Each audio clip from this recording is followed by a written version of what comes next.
Hola, muy buenos días. Bueno, en la última reunión el Ministerio se comprometió a realizar estudios de valor en alimentos como la fruta de hueso, las patatas, los tomates. ¿Cómo han evolucionado en el último mes? ¿Tiene datos? Bueno, pues lamentablemente la evolución del último mes es que con la sequía que tenemos, pues varias de estas producciones que has comentado y algunas más, pues estamos ya en pérdidas.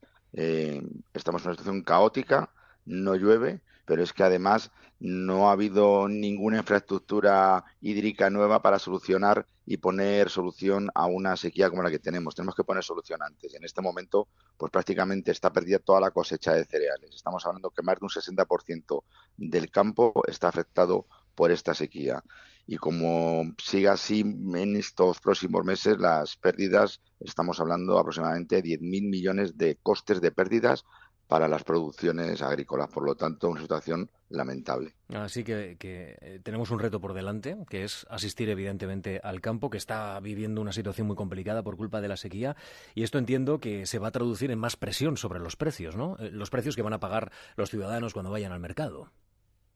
Sí, lamentablemente con estas reducciones de producciones, bueno, pues seguramente va a haber subidas de precios a las que ya tenemos acumuladas de meses pasados. Entonces, en producciones como he comentado con el tema de cereales, que se han perdido ya 3,5 millones de hectáreas de cereales secanos, se van a perder, pues va a haber seguramente una subida en todo lo referente al cereal. La carne, bueno, pues la carne la ganadería extensiva está sufriendo, que no tiene pastos y hay que alimentar con piensos, por lo tanto, un incremento más de coste que también se traducirá en la carne, en las hortalizas, en ajo, cebolla, pimientos, en aceite de oliva. Hay un desplome de la producción del olivo, por lo tanto, seguramente habrá una subida del precio también. En tomates, ha quedado también la producción, en arroz, pues estamos hablando que en el año 2021 teníamos 81.000 hectáreas y en 2022 58.000 y ahora vamos a tener incluso menos la mitad. Entonces, esta reducción de producción se va a traducir seguramente en estos incrementos de precios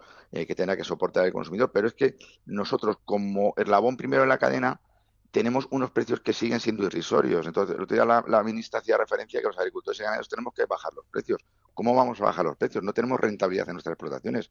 Como esto sigue así, aún se van a cerrar más todavía explotaciones que ya están perdiendo esa rentabilidad. Por lo tanto, hace falta ya que el gobierno tome en serio que el campo es necesario, que el campo ha dado el do de pecho durante un tiempo, durante la pandemia, que hemos alimentado a la población, y el campo necesita ahora ayuda de todos.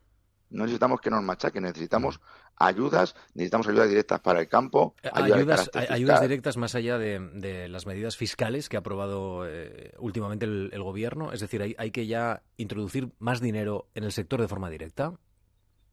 Por supuesto, tiene que haber ayudas directas para los sectores más afectados, Ujú. incluso ahora con la sequía. Las ayudas fiscales que el gobierno ha aprobado esta semana son ayudas que corresponden a las pérdidas del año 2022, es decir, aquello que ha hecho compensar la guerra de Ucrania, los incrementos de precios, los incrementos de costes que hemos tenido en nuestras explotaciones.